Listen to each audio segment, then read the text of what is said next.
Remy, welcome to the Full House podcast. Oh my gosh, so excited. This is actually my first time at Hell's Kitchen Pickleball Club. It's your first time? I was going to say, not your first time in the neighborhood. No. My first time at the Pickleball Club. Is that what you call it?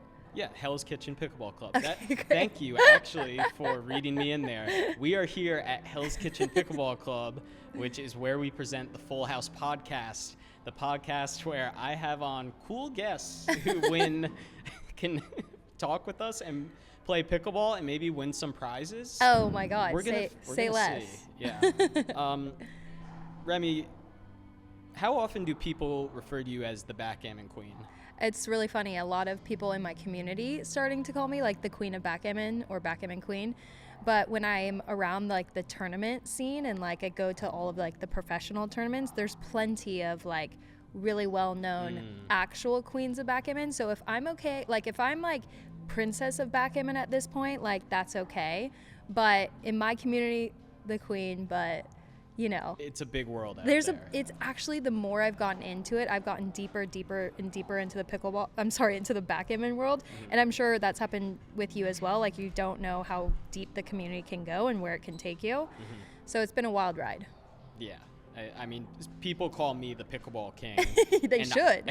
But no, I always push back. I'm like, I'm a duke or maybe a prince. Sure. I haven't earned that title yet of king. Like to be king, there can only be one king. There can only be one king. It's so true. We're working up towards, that title, but for now, we'll get there.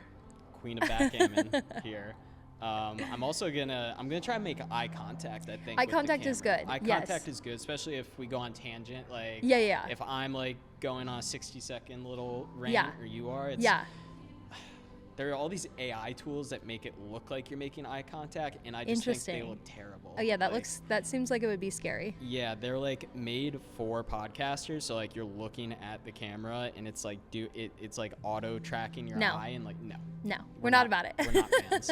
Well, we are gonna smile a lot. We're gonna smile. Every time you see me smile, you smile back. Okay, and we'll just be in a continuous feedback loop of smiling until our faces hurt.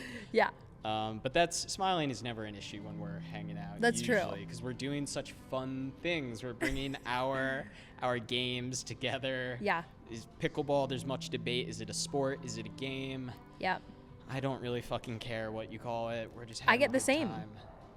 Backgammon is a sport? Well, I like to think that it's a sport. I mean, it's definitely a mental sport, It's definitely a game. Of course it's a game, but I don't know. Some people like to call it a sport and some people don't, but there's so much that goes into training for backgammon tournaments that to me, I'm like, it's a sport.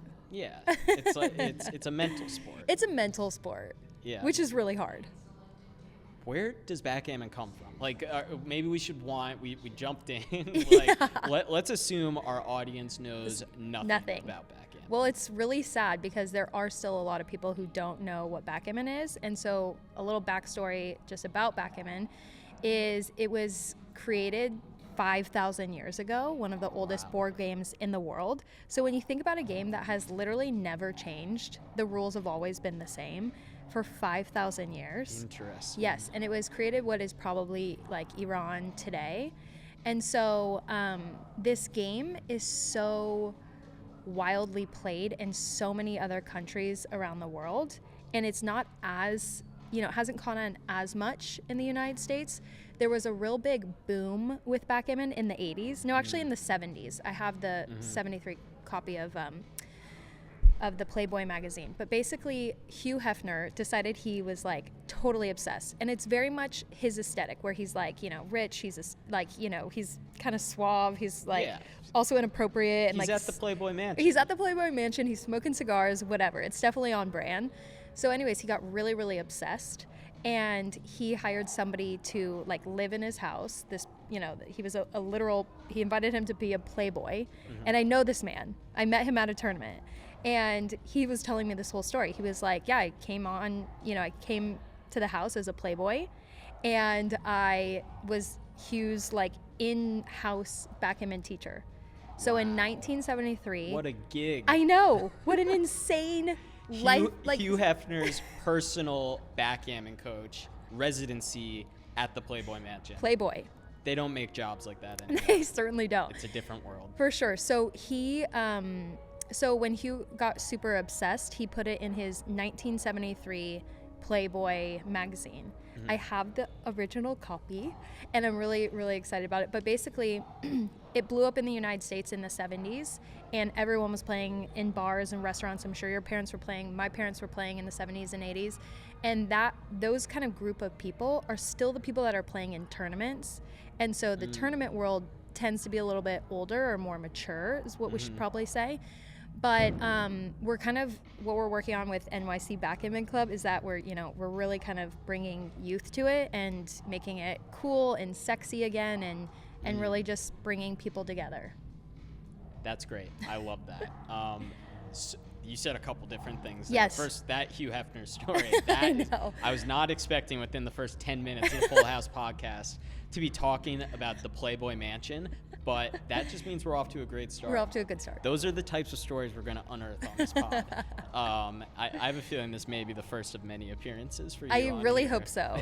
Anytime we're together, it's just like good times. We have same like values for our companies and stuff, and we're just also trauma bonding a lot. There's a lot of trauma bonding for you and I over events and what it takes. Being, going from a career in sales, like us both had, being a salesperson for so long and then making that transition to being your own boss and running your own company and not having anybody in New York City and not having anybody above you to be like, did you finish that goal or did you finish that task or anything? That's been a big transition for me. I think that's the biggest part of it, is being accountable to yourself versus like, I need to get this done so I don't get fired. Yeah. That's kind of easier to get things done. Now it's like, I need to get this done so I can do what exactly? Yeah, exactly. Achieve some goal I have that maybe 5 to 10 years in the future, if that's what we're building. Yeah. Okay, we're back. And we're back. And our voice, the good news is our voices sound great on these microphones. Oh, that's amazing. We have some other background noise here at the club, but I guess these things are dialed essentially. In. Yeah, we are dialed in. Dialed in. Thank you, house investors. Thank you. This is what we spent it on. Partially. I figure instead of sending out a quarterly investor update, they can just tune in on a weekly basis to the Full House podcast. Get it straight from the horse's mouth. Tune the fuck in. Let's go. Backgammon. Yeah. Backgammon and pickleball. Backgammon and pickleball are kind of similar in that they are sports. Our sport is 60, 70 years old. Your game sport is 5,000 years old. Right. Both being played by an older audience, but is having kind of this resurgence among a younger crowd, like our 20s, 30s New York City crowd. Yeah. Let's unpack that. Oh my gosh, where do we even start, Where do we start? Like, I would consider, both of our games or sports obviously niche, right? There's a niche crowd for each. And the biggest thing right now is like people are just looking for different ways to be in a community and to be around like-minded people and just to meet new people in general, whether it's dating or whether it's just friendship or whether it's networking. That is kind of the big boost in joining like a social club or a pickleball club or a backgammon club, even running clubs, whatever it may be. It's just people are looking for community. They're looking for a place where they can be in person with other people where it doesn't feel so forced, right? Totally. Like, I think of it like I don't want to disparage like any other ways that people meet, but I feel like what we bring to the table when we have a backgammon or a pickleball event, or it's kind of crazy, a picklegammon event, which we should talk about. We will. Our next one during this chilly winter. If only we had a space, some sort of club. If we only had a space. If only we knew. We'll think about that. Yeah. But yeah, I think because I've been to I've probably been to 8 or 9 backgammon events, and I find that because it's such a mental game, even though I kind of just play by rolling the dice and I always have to be corrected on like where to move and stuff. Like that adds another layer. Like you don't always have to be. It's not like speed dating or speed friendships. Like you don't have to be like trying to kind of like host a conversation with another person. It's like I am focused on playing this game well, winning this game, and like kind of whatever conversation can kind of creep in around that. Like that's for sure. That's really great. And I think the big thing for both of us is that pickleball, if you're an outsider of pickleball, it seems really intimidating to get started or where to join, or like people are intense with the way that they play and the way that they act. And that's same for what was originally available for backgammon. You know, like if both of our, you know, niche things are run by kind of an older crowd, I don't know, there's just a different culture and there's a different vibe. Totally. And so both of them kind of seem a little intimidating to just get into, but the way that you and I, even when we've run our own events together, which we'll talk about, but just making a warm and welcoming community is like really just breaking, you know, the barrier for people to entry. And so, you know, or enter. And so it's been good.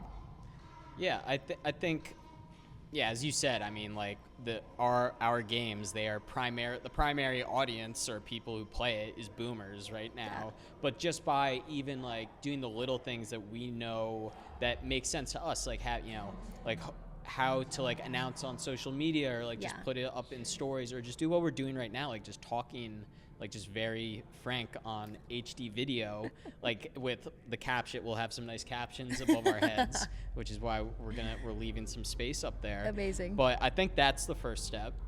I think a big thing you mentioned is the intimidation factor. Like how can we break down the intimidation factor, whether it's pickleball or backgammon or anything that anybody is kind of hosting in the city? Like how What do you think are some other ways that we can continue to break down that barrier? Well, what I'll do is I'll start also with like a little bit of my backstory and kind of what I experienced first with the backgammon world, and then kind of how I've changed the culture of it. And we'll come back to like how, you know, how intimidating both of our, you know, clubs can be.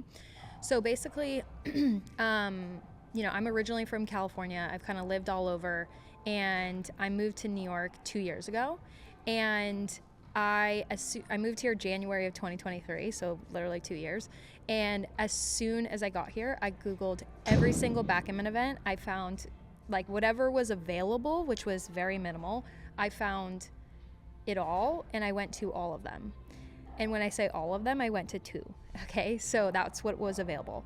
But the clubs that were available they just weren't in like sexy locations. They also were primarily 60 and older, right? There was fewer women than men, and there was absolutely nobody in their 20s and 30s. And I just was like, this cannot be it. New York City has has anything and everything for whatever your weird niche hobby is, or whatever your like thing is, you can find it in New York City. And for backgammon being like so cool and having like this cool aesthetic, if you play, it's like, you know, that has this type of an aesthetic, it's but sexy. Yeah, it's very cool, and you always can travel, and anywhere that you travel around the world, if you play, like people will come up and like talk to you about it. It just brings people in. But for my experience of like just having these 2 clubs, I was just like disappointed. And so the way I started it was just, you know, created an Instagram, and I was like, I'm just gonna start a backgammon club. That's how you do it. For me and my friends. Literally just, I was like, created an Instagram. I forced 7 people to go to a bar with me. I'm like, just sit here and play. And some people were like, I don't know how to play. I'm like, I'll teach you. Okay, just sit here. Just fake it till you make it. Come on in, you know, let me get a few pictures. And then I started hosting an event every single week, and more people started showing up, and I was like, holy shit, like there's something here. And we've talked about, you know, how burnt out we were with sales. Been doing it for so long that I was like, okay, I'm burnt out. And I put all of my energy into hosting events and trying to bring in new people and making it really warm and welcoming, and breaking that barrier of like, oh, I don't know how to play, like maybe I shouldn't go. And I always am preaching like, just come, just show up by yourself, put yourself out there, and just chat with new people. And you know, learn a new skill. Just give it a shot. Just give it a shot, you know? Yeah. It's interesting what you said to me about New York City, how it's like there's something for everyone here. Yes. But maybe are the olds just better at creating these communities? They've had more time to do it. Do you think, basically what I'm asking you, do you think more people our age need to get laid off or fire or quit their jobs to start things like this? I don't know. I mean, you and I are different. We're different. We, you know, left our jobs and decided to take a chance. You left your job. I was laid off. Okay, no, actually, I will admit I was laid off as well, but I volunteered to be laid off. I knew layoffs were coming. I was like, please cut me loose, get me out of here. I didn't get that much severance as it was. I was just like, cut me loose, you know, get me out of here, release me from the shackles. And you had already started Backgammon Club at that point. I had already started, so I went full time after starting the Backgammon Club for a year. See, I never had that experience. I got laid off, and the next day I was like, shit, what am I going to do? Really? And I was like, I mean, I grew up playing tennis. I Yeah. saw how hot pickleball was getting. I was reading an article just about how much investment was going into building the courts. Totally. I was like, okay, so this is like, there's a little bit of permanence here. Like, you can't just like unbuild a court that quickly or a facility For like sure. the one we're sitting in right now. Yeah. So Yeah. mine was more definitely a crime of opportunity. For sure. When I started house pickleball. But same as you said, like, I just started bringing friends down to the courts, and like going back to what else we were saying is like, how do we as younger people just, what makes sense to us to start something, make an Instagram page and just start posting pictures. Yeah, for sure. I mean, you got to start somewhere, right? Like you take a chance and you just start it, right? And it's so like cliche and just totally unrealistic to be like, get laid off, start a company around your weird niche hobby, you know? Like, it's just, I mean, we could go on and on about the challenges that we faced, and that when we talk about trauma bonding, that's what we've bonded together. But startup life is wild. And like you're so used to just being this salesperson, and now, you know, you make the transition to doing all of these new skills that you've literally I mean, I had zero experience in event planning, zero experience in social media. I still don't. Like, social media is not my thing. I don't make it aesthetically cool or whatever. I'm like, here's the facts. I think you do a great job. Well, on thanks. social But media. it's not for me. I like can't wait to hire somebody to do it. But for me, I'm like, just show what the events look like and show the type of people that are coming, and just, you know, put yourself out there. But yeah, the challenges that we face just building a company has been a wild rodeo. Yeah, I think it's very easy to, if you're looking from the outside, and I'm just speaking about myself here, Totally. like, to see like, like Mark in building house pickleball, like it's all, and everyone knows at this point that no, it's not easy, but even just like the success metrics, like like I live at my parents' house right now. I do not show that on social media. On social media I am at pickleball games in New York City, and that is true. That is part of my life. I've transformed my life into like being very events and IRL focused, and that's how I meet all the friends I made in the past 2 years, or all the dates that I've gone on. Is all just through kind of how I'm moving through the world right now. But like, I've still got a ways to go. Like, you know, I'm just a paddle salesman essentially with a fun Instagram account. Now a podcast apparently. No, your content's been fantastic, and it's about to get better. Yeah. when this one drops. Yeah. So, what were we just saying? We're just talking about the startup grind. And the startup trauma grind. bonding. The trauma bonding. How did we meet originally? Well, we met at an event, and I feel like that's kind of how I've made so many new friends in New York, is that like when I first got here, I was just like, go to as many events that I could, just put myself out there as much as I can, and meet people, you know? And then I think you always gravitate towards people who are doing similar things. You're like, do you just want to like chat about it? Yeah. You're like, you know, can we just chat. You know, and we talk about some of our struggles and some of the things that we're working on and what like that. But yeah, we met at an event, and then we've hosted 2 events together. Picklegammon. Wildly successful. Very cool, very fun. Very chic. Literally no one's ever done it in the history of That's crazy. the world. They say there's no original thought anymore. Not true. What's up? Picklegammon was an original. I mean, you know what? I think we can say that we were the first to ever do a backgammon pickleball event and call it Picklegammon. If anyone thinks that anyone else has done this before us, like, they're crazy. We literally made it up. Come forward. Just try Come us. forward. Wait, but the event we met at, did we meet at Camp Live? Yeah. It was Liv Shriver's Yeah. camp? I was serving as pickleball coach. Yeah, that's actually how I learned pickleball.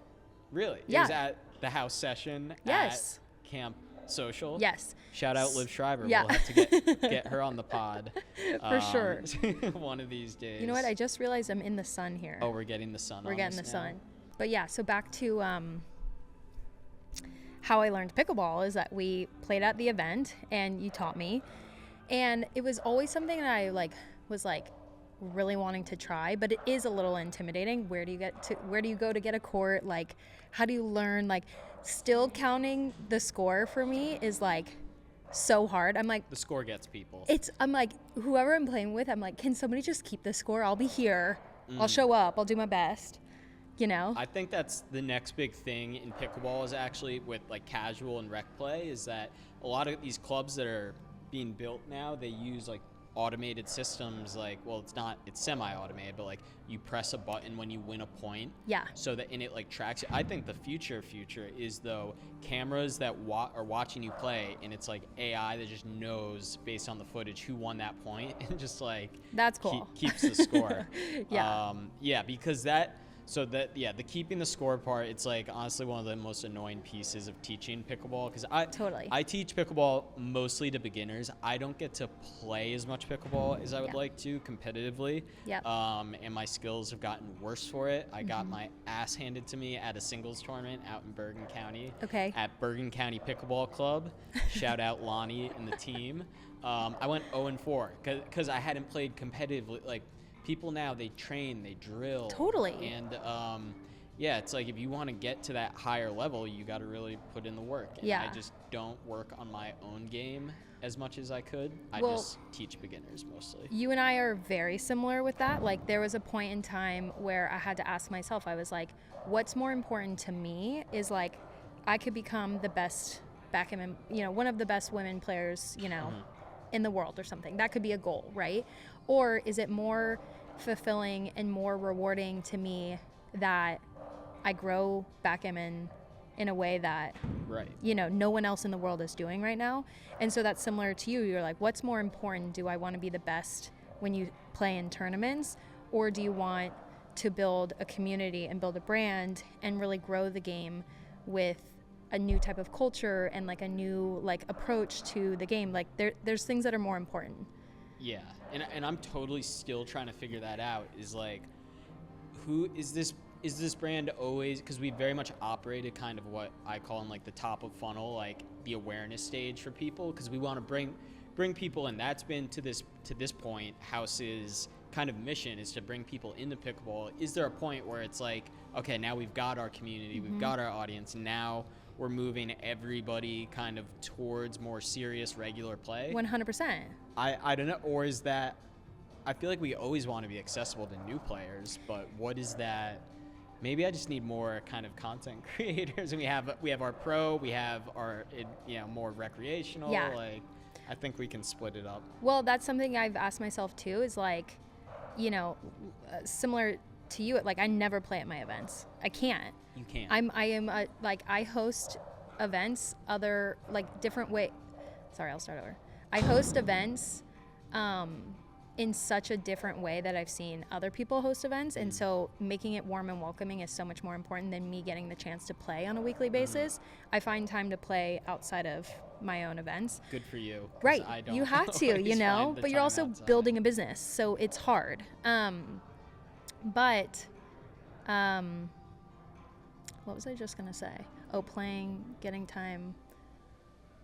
Fuck. I don't know how to complete that sentence.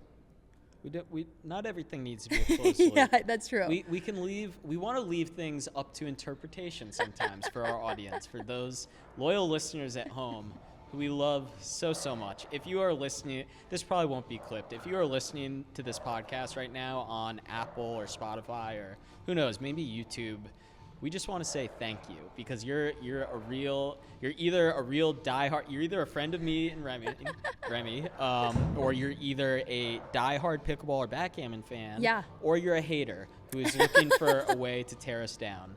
And there's always going to be haters, but like there are haters. We experience it a lot. Lest we forget. Oh yeah, I need to keep fueling the fire on TikTok. I respond to the hate comments with my own video, being like, just like rebutting it, and the engagement bait. It's so messed up actually that the platforms reward this much adversarial kind of relationship, because people are like, why are you playing a game for grandparents? I'm just like, at least I'm doing something. Like, why are you sitting on your phone consuming content of a game you hate? For sure. No doubt. Do people hate on backgammon as much as they hate on pickleball? So it's not that they hate on backgammon, but what's actually interesting as another challenge that I found is that, like, I don't know if this is common or typical for pickleball, but backgammon is typically a male-dominated game, like straight up, right? So not only am I doing something fresh and new for backgammon, but, you know, I also have to balance a lot of challenges of being, you know, trying to make a lot of changes and being a woman, which sounds so stupid. It's like, it's 2000. It's 2000. That totally makes sense. Yeah, and it's like, it's 2025, and the backgammon world it is 2025, and we're doing our first podcast together, so we're very happy. But it's 2025, and the backgammon culture sometimes, you know, in tournaments has not really caught up to where, you know, typical culture should be. What we expect and what we also deserve. But so there's a lot of challenges that I have to face of just like trying to do everything right and present myself in a good way that, you know, it's been successful with my club, but then also gaining the respect from backgammon professionals is like a whole nother world. And overall, they've been extremely nice and extremely supportive, and all they want to do is see backgammon grow. But there's a lot of like negative feedback that I get, like being like, oh, well, your club's just social. People just care about like drinking and like hooking up. And like, I'm like, what are you talking about? I'm like, come to one of my events and see it. Like, I don't push alcohol on anybody. In fact, like, I'm doing dry January and we're cutting back. And it's all about moderation. I mean, it's all about trying to build a business.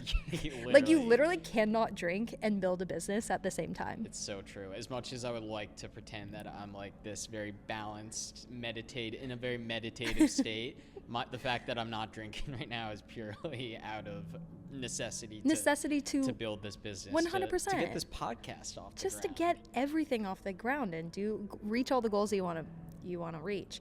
But yeah, so some of the negative feedback has kind of been just how people view my club being social, like social. And I'm like, yes, it appears social on Instagram because that's what I make it.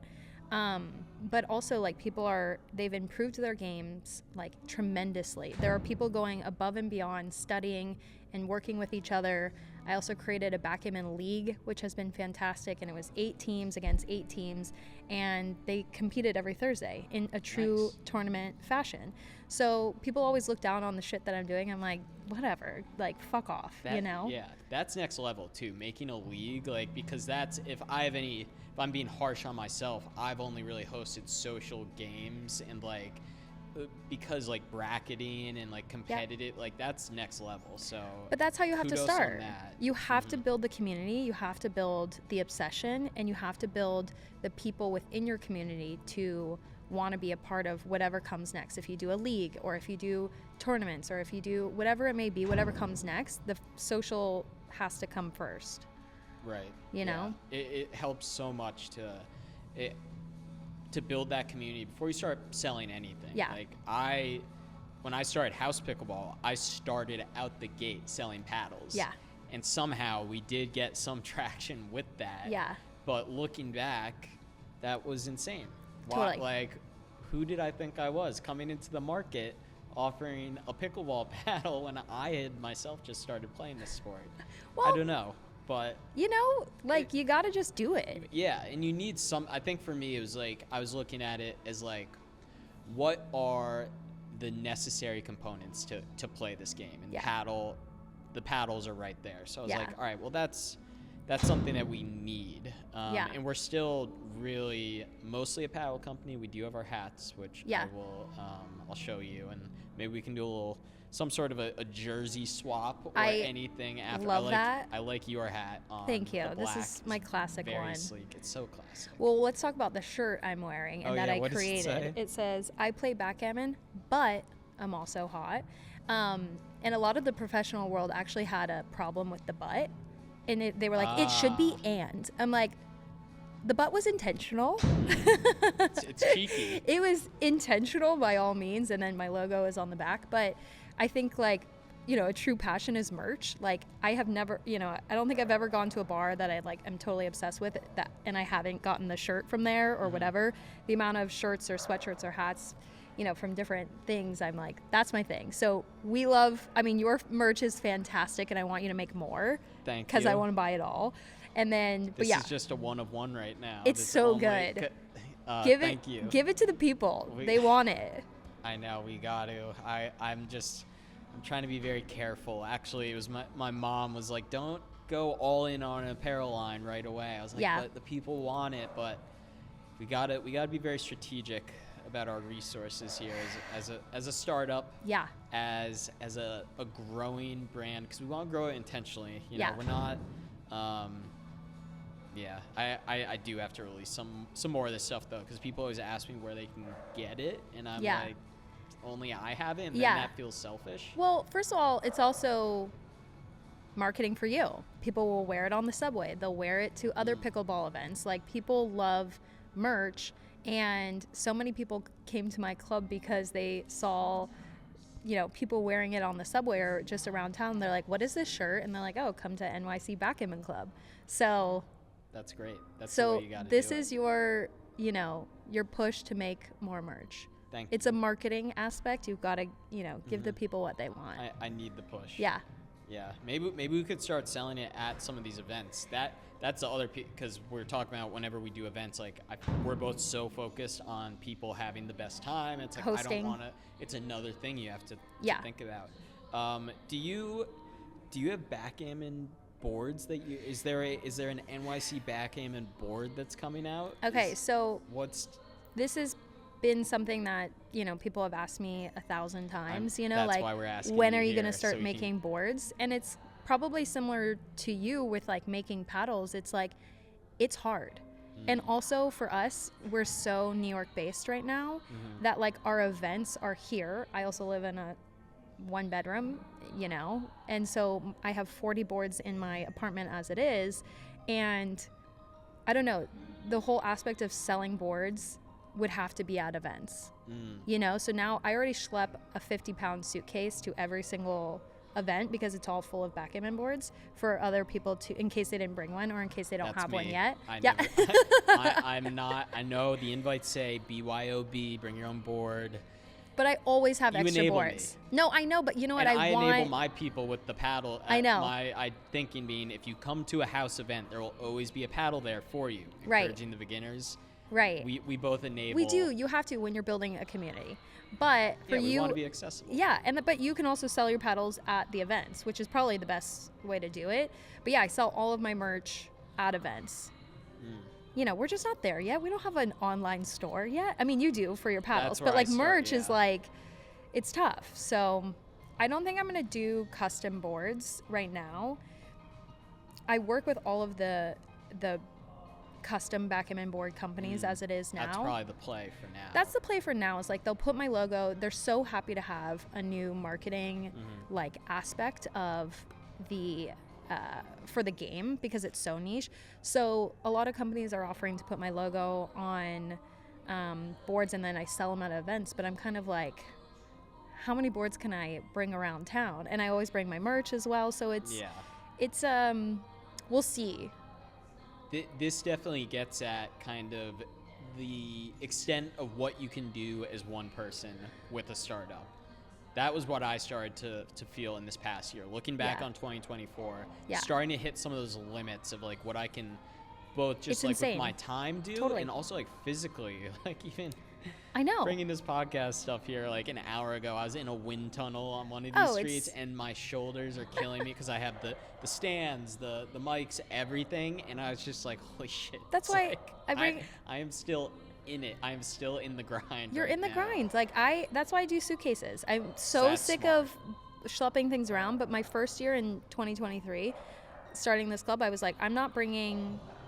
I had a granny cart that I would schlep up and down the stairs in the subway. What they use, like the old ladies use for their groceries. Yeah, like just a straight up granny cart. That's super embarrassing. And I would schlep it up the stairs, of all the subways, because I wasn't making any money in 2023 because that was just building, But yeah, you got to do the suitcase.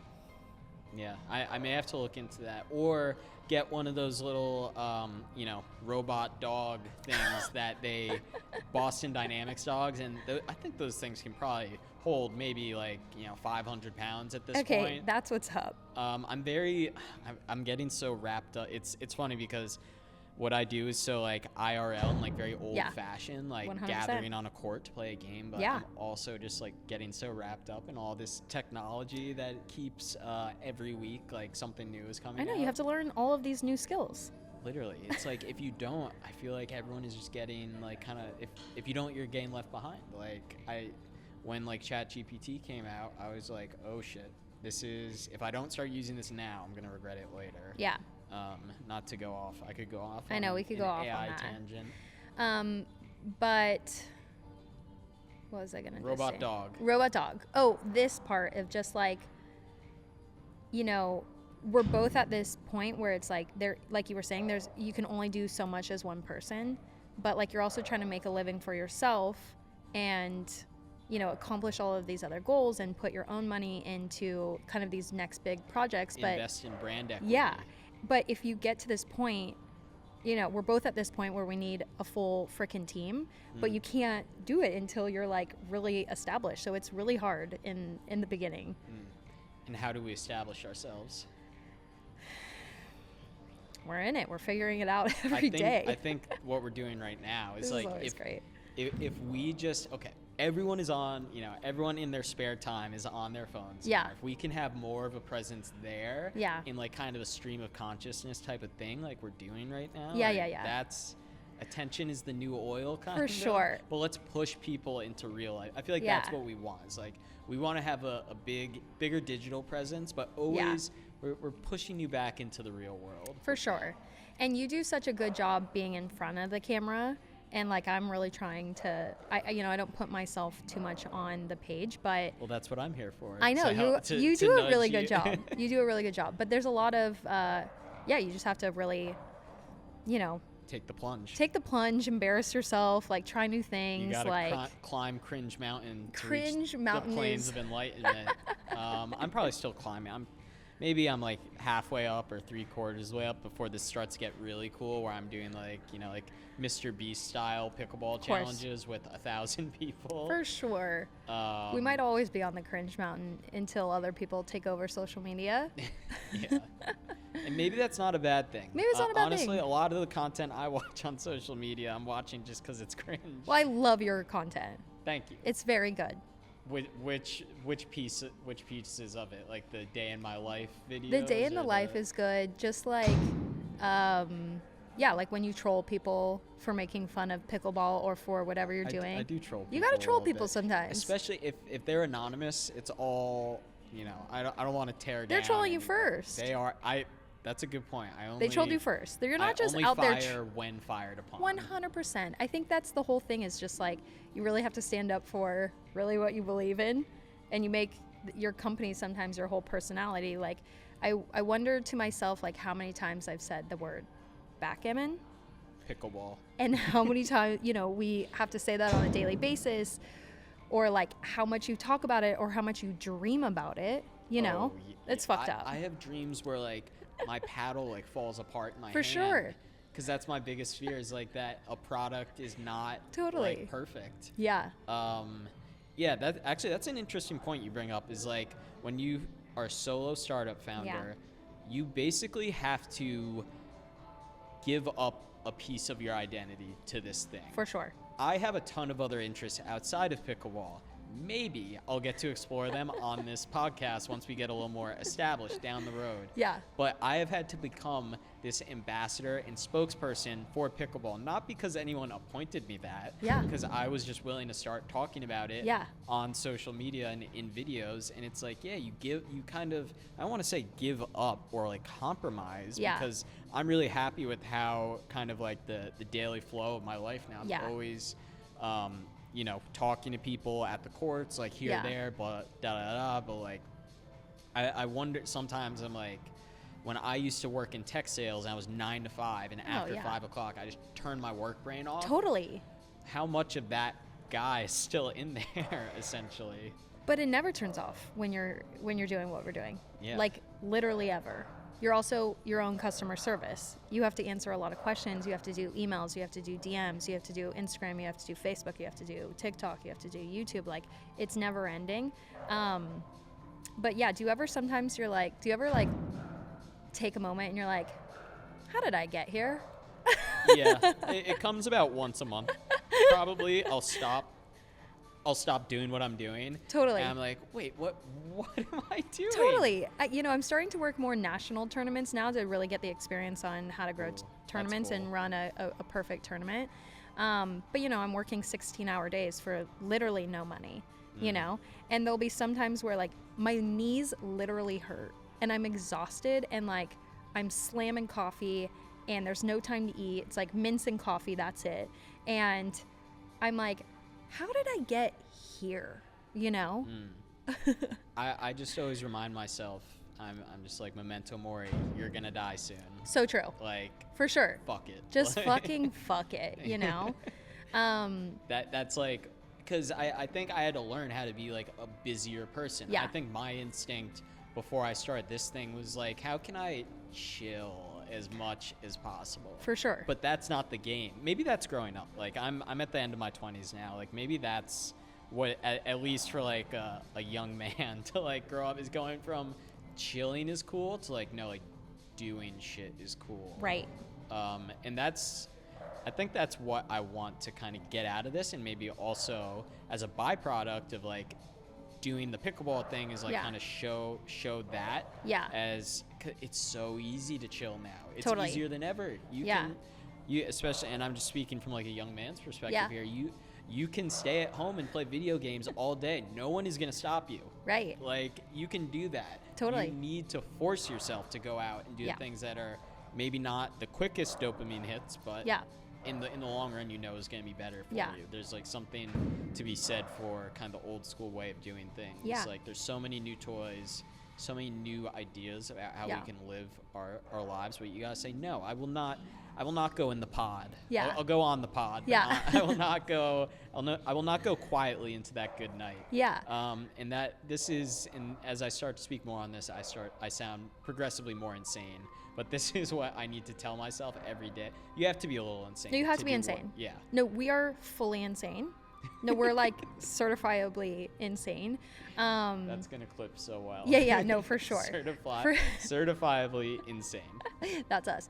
But we've also talked a lot about like the struggles of trying to start something that you're really passionate about. But do you ever look around and you're like, it hits you at different times? You're like, holy fuck, like get emotional. You're like, whoa, like, sleepless nights and like schlepping stuff point A to point B and like lots of schlepping. Right, lots of schlepping, but also like talking so much to people and building a community and remembering people's names, doing all that stuff. Does it hit you at different times where you're like, wow, I'm super proud of like what I've created?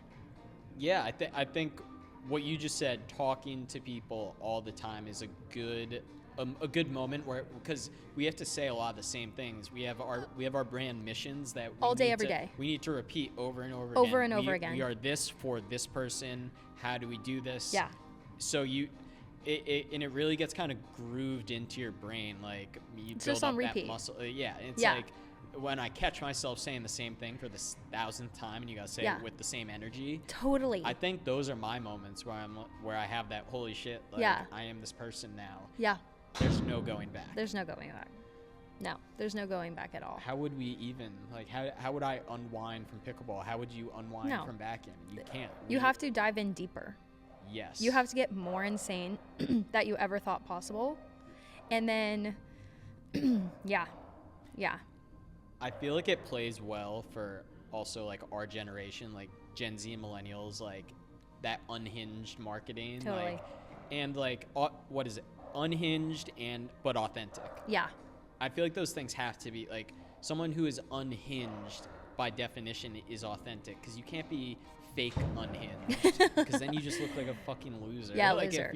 Then you're just like mid 2000s, like, oh, I'm so random. Like so random. We want to be high energy. Yeah. At times, kind of almost desperate. Yeah. Because who else would be schlepping the 50-pound bag up 3 flights of stairs to get to your venue? Right.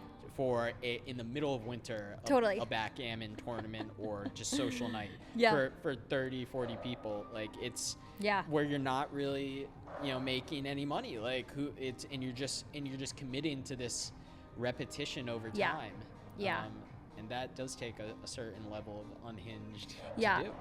It's like balancing unhinged and then also just trying to be grateful as possible, because the more I know this, hopefully this doesn't sound cringe, but like the more I'm like really take some time to be like, okay, I'm grateful for this, I've like really proud of this, I'm really, really proud of this, or whatever, that's when more opportunities pop up out of random, and you're like, okay, yes, like you really got to push through and be like, all right, some days are really fucking hard, and then other days you're like, wow, I can't believe this opportunity just popped out of nowhere.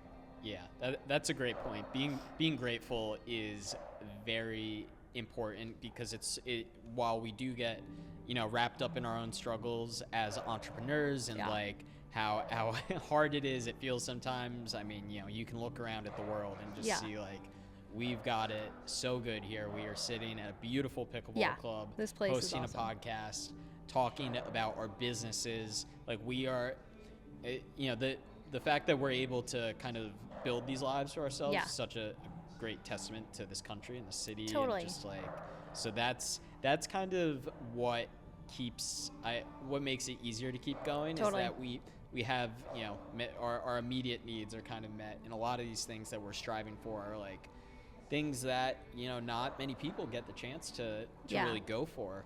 And it's important to just keep that in mind. Like, and when we're talking about how hard this is or that is, it's like I think as long as we always frame it is like, okay, but we know that it's kind of self-contained. Totally. In like this, it's just because we're so focused on what we're building. Yeah. I hope that doesn't sound cringe No, either. it's like spot on. I mean, at least to me. So if anyone wants to hate on that, fuck it. Well, but this is how we figure these things out through conversation. Because Yeah. I'll have 50 thoughts, a minute run through my head, and it's like, maybe if I could just say some of these out loud and get some immediate feedback from a good friend, it would make me feel a little more Well, sane. we'll call each other and be like, what do you do for this? And remember when you were starting your mailing list? You're like, what do you use? I'm like, listen, I use this one. I think it's pretty good. Like, I know nothing about, I know shit about fuck, like I literally know nothing and had to learn everything. But yeah, you just have to call a friend that's in the same thing, experiencing the same thing as you, and it makes you feel less alone, because being at companies, our entire lives, you made all your friends there, and now you're building a company that is helping other people make friends, which is great. Yeah. Some of my biggest supporters are people I used to work with, because That's amazing. Because I think because they knew how hard I worked in tech sales, like just from knowing me through tech sales, and like I think tech sales people are very entrepreneurial, and Absolutely. I know some of them are starting their own businesses, and like it's nice to get that support, and like whenever I see them start a new venture, a newsletter or something, or it's great to show that love back to them.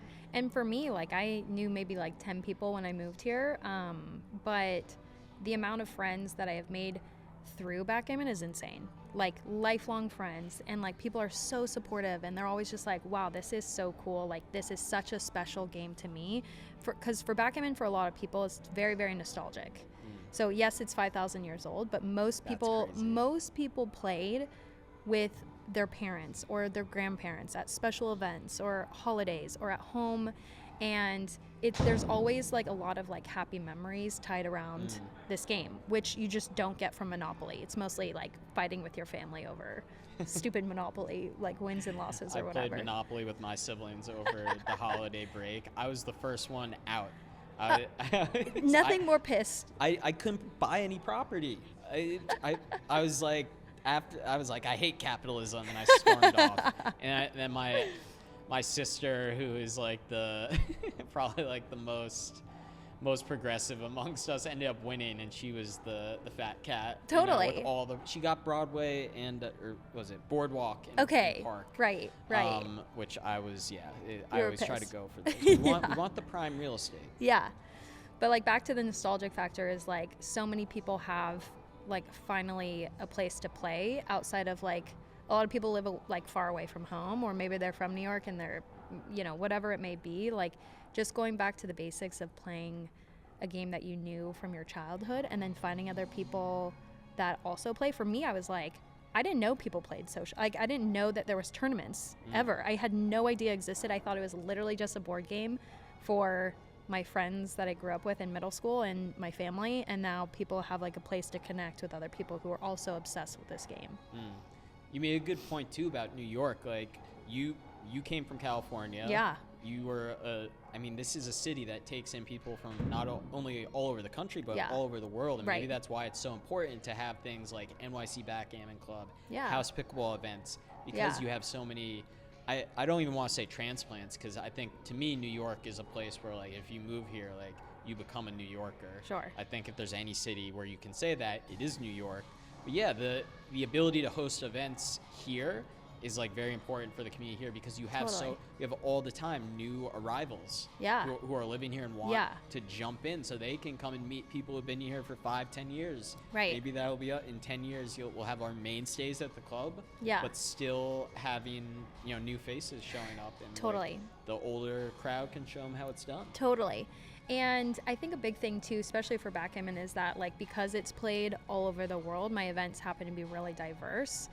It's always, I feel really, really lucky that it's split evenly, men and women, and also, of course, other identifying genders as well. But my events are really, really, really diverse, which is great, because like you said, there's people coming in from all over the world that live in New York, and it feels good to like see different cultures coming together, and different backgrounds, and just like bonding over like a simple game, like rolling the dice and moving checkers. Yeah. So. No, I've definitely noticed that about your events, and it also made me kind of appreciate the game of backgammon more as like this global thing, and like as you said, it's been around for 5,000 years. Like it has deep meaning to like people. 5,000 years is crazy. No, it's insane. What I will say, one of like kind of the best things for me about backgammon is just community. Like straight up, like. A lot of people have no interest in playing in tournaments, but for me, now that I've got to work a lot of them, it's completely changed my life. To be able to get invited to the Backgammon World Championship Tournament in Monte Carlo after a year of just creating my club, it changed my life. Like, absolutely changed my life. I met people from all over the world that are lifelong friends. Like, no joke, I'm not even like being cheesy. Like, I have people in Greece that are like, anytime you come, like, we would be offended if you don't stay with us. You know what I mean? There's just like all these people that I've met from all over the world, and there is a global community, and I'm sure like now pickleball is becoming, you know, even bigger in, you know, across the world as well. Yeah. I think my camera turned off. Oh, fucking A. I think it literally, I was keeping an eye on it. Yeah. Yeah, go for it. We got a lot of coverage. That's amazing.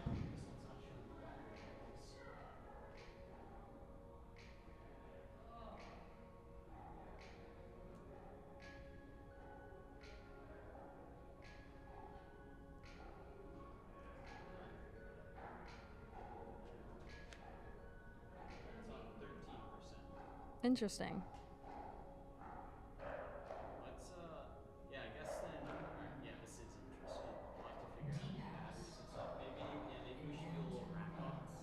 Okay. We'll keep going on that. I'll figure out how to sync up the footage later. Okay. But yeah, that's a great point, is that it is about community. And Yeah. I don't know, these days I feel there's a lot that people are divided on. Yeah. And it's good to have your strongly held beliefs, but if we can't come together in like a physical space Totally. and like exist with each other and kind of, hold that space for holding space for great. Everything just seeps into my brain these days, and I'll just repeat Yeah, whatever. exactly. But yeah, if we can't gather physically and Yeah. enjoy a game that we love together, Yeah. maybe we don't have any hope I know. as a society. Then we'd be doomed. So I think that's a really great kind of note to end on, is like, just get out there, like whether it's backgammon or pickleball, like just Yeah. do something in the real world. Be active online, sure. Yeah. Build your community there. Yeah. But at the end of the day, you gotta engage with what's immediately around For you. sure. For now, humans, we're still limited to our physical form. Yeah. And we need to be in close contact with each Yeah. other. We're social creatures. For sure. And I think like going to your events as well, like because we host so many events, just because you go one time and maybe you didn't meet anybody like for friends or dating or networking or anything like that, the crowd is always different every single time. You know what I mean? So I feel the luckiest for Backgammon because I've got a chance to meet every single person that's come to the club, which is thousands of people. But the more you come, the more like a ton of more people that you meet. So like just going to one event doesn't solve all your problems. You know, like get your reps in. You got to get your reps in. You know, you have to practice the sport or the game or whatever it is. But just putting yourself out there as much as you can, meeting new people, and just trying to be as social as you can. You know, that's it. It's pretty simple. That's it. It is pretty simple. Just be as social as you can. Yeah. If Like we're all in it together, you know. We're all just like trying to figure it out, and we're also just trying to take a break from our work lives or whatever is stressful. And you know what's so great about both of our companies is that when you go to our events, it's phones down and you get time off of the screen, you connect with other people, you physically exercise and you mentally exercise, and that's great. Taking time off your phone is so important. Yeah, both of our events that we do are it's not that they're anti-phone, it's just it doesn't lend itself to being on your phone. You need to be locked in mentally to play pickleball, to play backgammon. 100%. So I think that's a good wrap up for it, is that it's a great escape from whatever may be going on, whether it's in your personal life or the greater world, with all the changes that seem to be happening quicker and quicker. Yeah, totally. Just really connecting to something really physical, whether it's the roll of the dice or smacking a ball with the paddle. Totally. That's what we're really here for. Yeah. Here at NYC Backgammon Club and at House Pickleball. So That's it. it. That's pretty good. I think so. I think it was good, especially for the first time. Yeah. This is my first recorded podcast, so, you know. This is, I say, this is the worst it's ever going to be. Yeah, that's true. And also, you're like, wait, what? But then you're like, oh, no, that makes No, it gets sense. better. But also, like, to do it with just somebody that you feel really comfortable with and you're friends with. That's why I wanted you to be Yeah, my yeah, first and we're guest. just, like, in it together. Yeah. So. Because maybe one day I'll have on someone that I've never even met before. No, totally. But just because, we know each other from Yeah. online. It's good. So hopefully, 6 months from now, we'll do another one and we'll be like, yeah, this is all that we accomplished, Yeah. Hopefully. I think that's important to